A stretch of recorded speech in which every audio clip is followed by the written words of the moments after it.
Well, first of all, I just want to say thank you to you, Nebraska, the city of Lincoln, and obviously all the media members that have taken some time today. On behalf of my wife, Jackie, and my three daughters, we're just excited to be here, and we're looking forward to giving our best effort to help the whole university and the community. And with that, I'll turn it over to questions and just say that I'm excited to be here.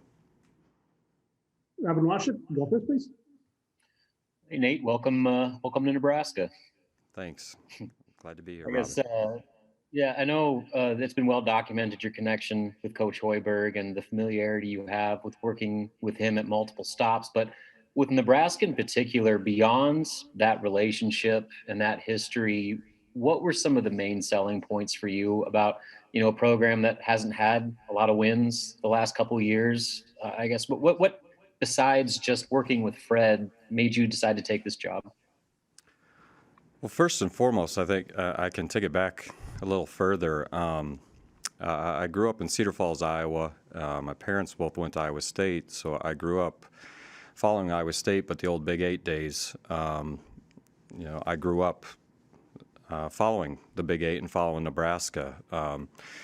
I can go back to as early as a player that Husker fans know, Trev Alberts. Trev Alberts actually went to my high school, and he graduated with my brother, so he's 8 years older than me. So at an early age, I was following Nebraska football from afar because I obviously had a invested interest in Trev's path. My sister, I have three older siblings. My oldest sister actually lived in Lincoln from around 94 to 2005, and I would actually come to Lincoln for around a week each summer and spend some time with her. So I actually got a good vibe and a good feel for the city and the community of Lincoln, even at an early age.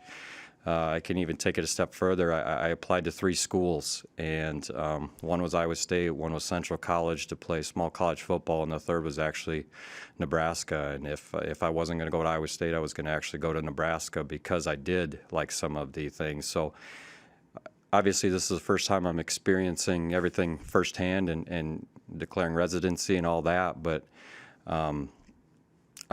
it wouldn't be true to say that Nebraska's never been on my radar. So I think that's probably the personal ties that I've had to here. I've come to games, whether it's Nebraska football games. I've been to the old Devaney Center. I've seen the teams going back to the Danny Nee, the Barry Collier, Doc Sadler, all throughout. I know some of the history. I haven't lived the history, but I know it. I mean, Clifford Scales, Bo Reed, Eric Piakowski, Rich King, Ty Lue, Mikey Moore, just all of it. So I've been a junkie my whole life when it comes to sports and things like that. And obviously with the proximity to where I grew up, I have known probably more about this place than most people know. So when the opportunity arose where Coach Hoiberg had something on his staff, it was something that I could truly envision myself. I could envision my family being here and raising my kids here and just look forward to getting started. Chris Pasnet. Hey, Nate, I know you've talked about this a lot, but why do you think the relationship between you and Fred works so well? Is there something there that you're just, aligned philosophically, or why do you think that's been so successful for you, not only here, but at Iowa State and with Chicago?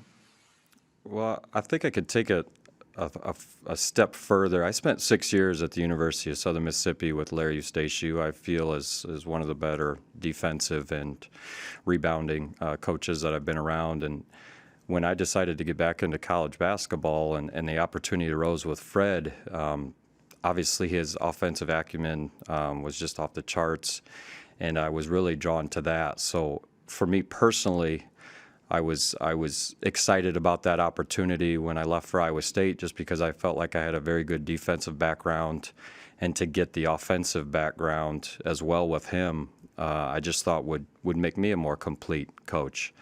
With that being said, the relationship that he and I have now, I mean, it goes beyond basketball. I obviously agree with him philosophically, offensively. He and I have been hand in hand, step in step, and we've grown together as well. So there's a comfort level that's there.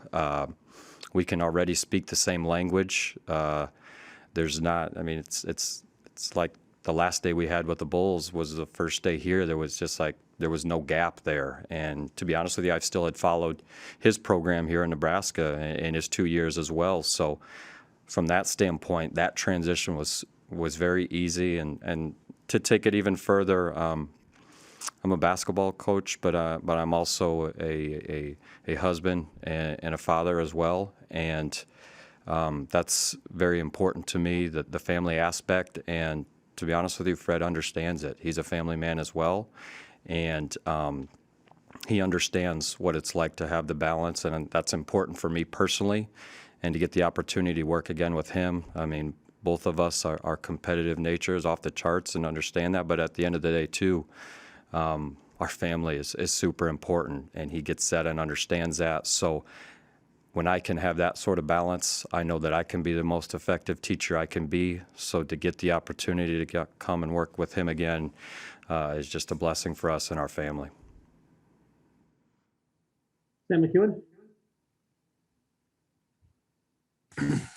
Hey, Nate. So, Hoiberg said you're a great developmental coach. I know that that's something you really pride yourself on.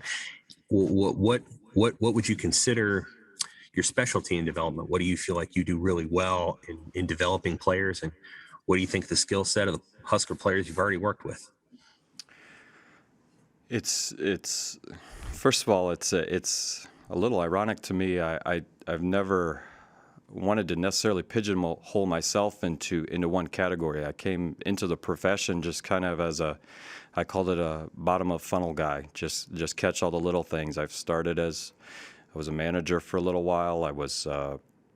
I've been a graduate assistant. I've been a video guy. I've been a guy that would paint the locker room and has done all the jobs A to Z. So what I've tried to pride myself in is whatever the leader that I've worked for, I've tried to be the person that I'd want to work for me. So I think what's happened over time is a player development niche has been carved out, but I also don't want to pigeonhole myself just to say that it is player development. That was my point of, like, I do think I am well-rounded when it comes to the defensive end and offensive end, but specifically when talking about player development, to me it's about relationships and building relationships and trust with players.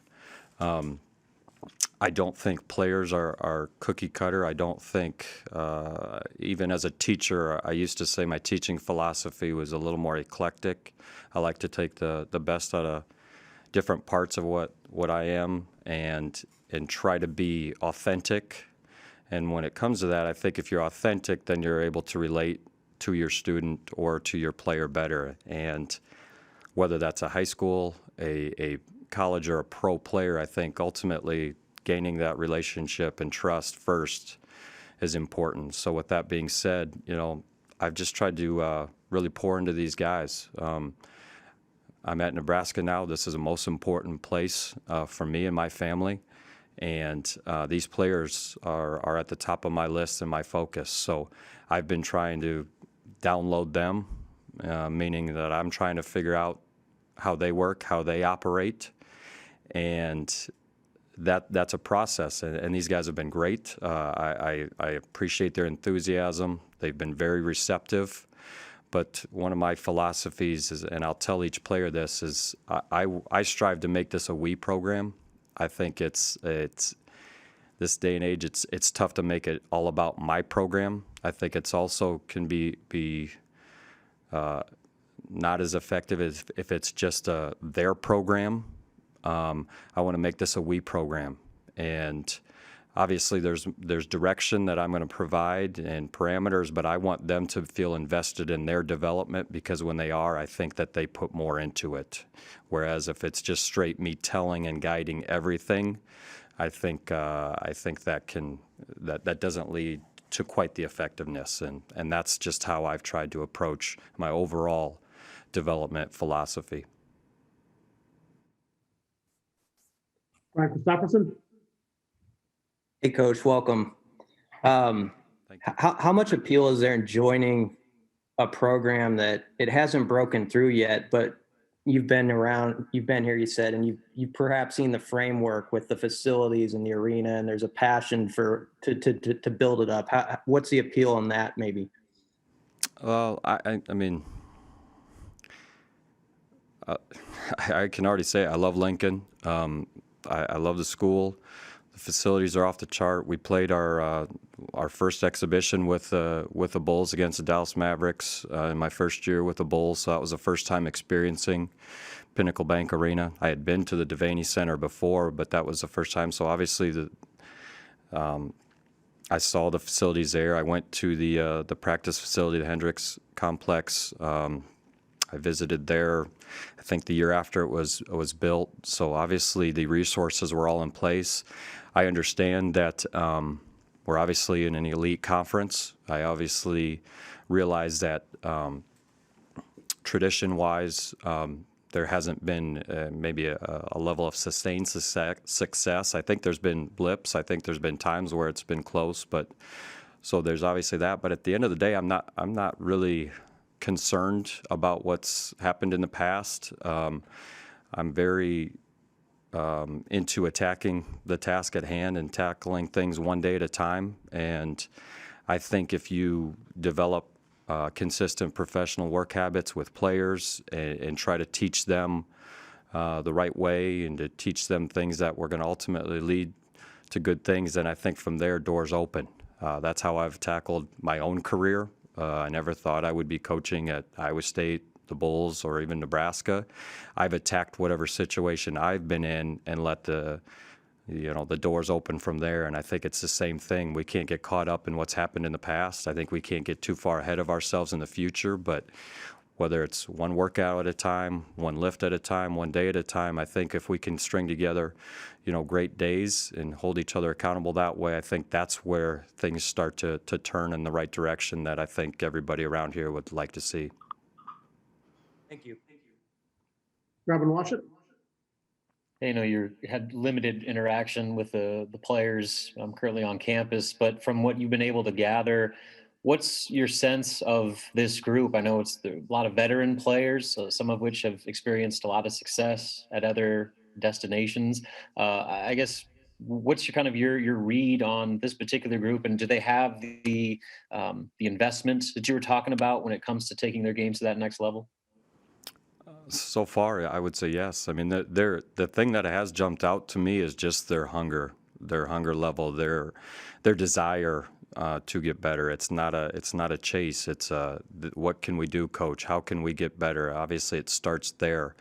I think the places that I've been, when the culture is right, where guys are into working on their craft and getting better, I think that just starts to spread in the right direction. I think there is a certain level of continuity right now with the 6 or 7 guys that we have coming back. I mean, you look at the year before, there was really only 2 guys that were coming back, and I think just in general, last year's circumstances really just led to a lot of moving parts at a lot of levels, at a lot of different schools. So I think this group that I've met so far and the players I've met so far are excited to move forward, are excited to get better.